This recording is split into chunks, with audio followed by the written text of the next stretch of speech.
ناظرین، دو چیزیں ہم نے پڑھی کہ کسی بھی زبان کی بنیاد کچھ حروف ہوتے ہیں جنہیں حروف الہجا یا حروف تہجی کہتے ہیں، اور پھر ان حروف پر کچھ حرکات ہیں جو ہم نے دیکھی، وہ ہیں زبر، زیر، پیش اور جزم۔ ناظرین کرام، حروف اور حرکات کے ملنے سے لفظ بنتے ہیں۔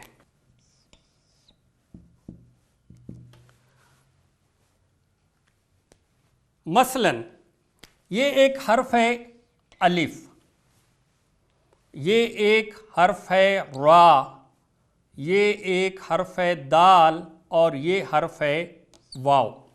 یہ چار حروف ہجا ہیں اور یہ الگ الگ سے ہم ان کو بولتے اور پڑھتے ہیں، لیکن ان پہ جب حرکات ہم لگاتے ہیں، فرض کریں الف کے اوپر ہم یہ حرکت دیتے ہیں پیش، تو اب یہ الف نہیں رہے گا بلکہ اس کو حمزہ کہیں گے، تو اس کو ہم بولیں گے حمزہ پیش او۔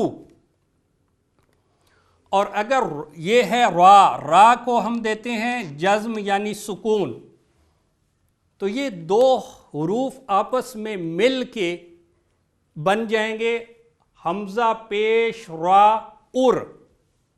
یہ دو حروف آپس میں مل گئے، حمزہ پیش را ار۔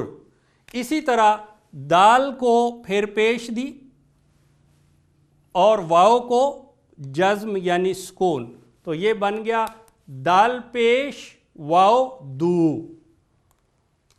ار دو۔ تو اس طرح یہ حروف اور حرکات کے ملنے سے لفظ بن گیا۔ ہم جانتے ہیں کہ اردو ایک ہماری زبان کا نام ہے،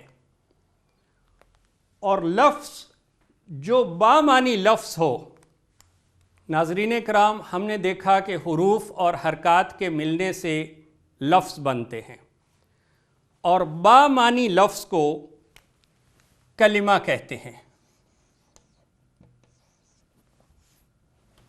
ایسا لفظ جس کا کوئی خاص معنی ہو، اسے عربی گرامر میں ہم کلمہ کہیں گے، اور کلمہ کی 3 قسمیں ہیں، یعنی عربی زبان میں جتنے بھی بامعنی لفظ استعمال ہوتے ہیں ان کی 3 قسمیں ہیں، اور ہر ایک قسم کے کچھ خاص خصوصیات ہیں، اس لیے ہم تینوں کو الگ الگ کر کے پڑھیں گے۔ کلمہ یعنی بامعنی لفظ کی پہلی قسم کو کہتے ہیں اسم۔ اسم کا معنی ہوتا ہے نام، لیکن گرامر کی روح سے اسم کہتے ہیں کسی شخص، کسی چیز یا کسی جگہ کے نام کو۔ ایسا کلمہ جو کسی شخص، کسی چیز یا کسی جگہ کا نام ظاہر کرے اسے اسم کہتے ہیں۔ اسی طرح ایسا کلمہ جو کسی خوبی یا خامی کو ظاہر کرے اسے بھی اسم کہتے ہیں۔ کلمہ کی دوسری قسم کو فعل کہتے ہیں۔ فعل کا لفظی معنی ہوتا ہے کام، لیکن گرامر کی روح سے فعل کہتے ہیں اس کلمہ کو جس میں کام کا نام بھی ظاہر ہو اور اس کام کے کرنے یا ہونے کا زمانہ بھی۔ مثلا ایک لفظ ہے پڑھنا۔ پڑھنا ایک کلمہ ہے کیونکہ یہ ایک بامعنی لفظ ہے، یہ ایک کام کا نام ہے، تو جب تک یہ کام کا نام ہوگا ہم اس کو اسم کہیں گے۔ لیکن اگر ہم لکھیں پڑھا، میں نے کل قرآن پڑھا، تو یہ جو لفظ ہے پڑھا، اس میں کام کا نام بھی ہے اور اس سے اس کام کے ہونے کا زمانہ بھی ظاہر ہو رہا ہے کہ یہ کام گزرے ہوئے زمانے میں، ماضی میں ہوا، تو یہ لفظ جو ہے پڑھا، یہ اسے ہم فعل کہیں گے۔ اسی طرح میں قرآن پڑھتا ہوں، پڑھتا ہوں، پڑھتا ہوں، میں یا پڑھ رہا ہوں، تو یہ بھی فعل ہے کیونکہ اس میں کام کا نام بھی ظاہر ہو رہا ہے پڑھنا، اور اس کام کے کرنے کا زمانہ بھی ظاہر ہو رہا ہے کہ یہ کام میں آج کل کر رہا ہوں۔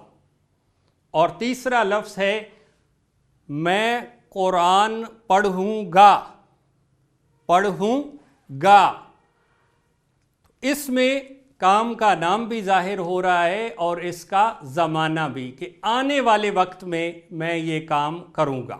تو یہ جو لفظ ہوتے ہیں جن میں کام کا نام بھی ظاہر ہو اور اس کام کے کرنے یا ہونے کا زمانہ بھی، اسے گرامر کی روح سے فعل کہتے ہیں۔ کلمہ کی تیسری قسم کو حرف کہتے ہیں، اور یہ بہت چھوٹی سی ایک قسم ہے کلمہ کی، اور اس کی تعریف بھی ایسے ہی ہے کہ ایسا کلمہ جو نہ اسم ہو اور نہ فعل ہو، ایسا کلمہ جو نہ اسم ہو اور نہ فعل ہو، اسے حرف کہتے ہیں۔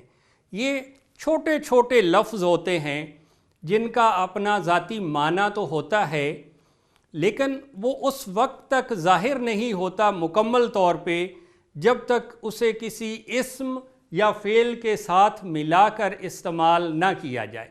مثلا یہ ہے میں، سے، پر، یہ جو لفظ ہیں یہ حرف ہیں، یہ نہ تو اسم ہیں اور نہ ہی فعل ہیں، تو انہیں حرف کہتے ہیں۔ اس طرح کلمہ کی یہ تین قسمیں ہم نے دیکھیں، اسم، فعل اور حرف۔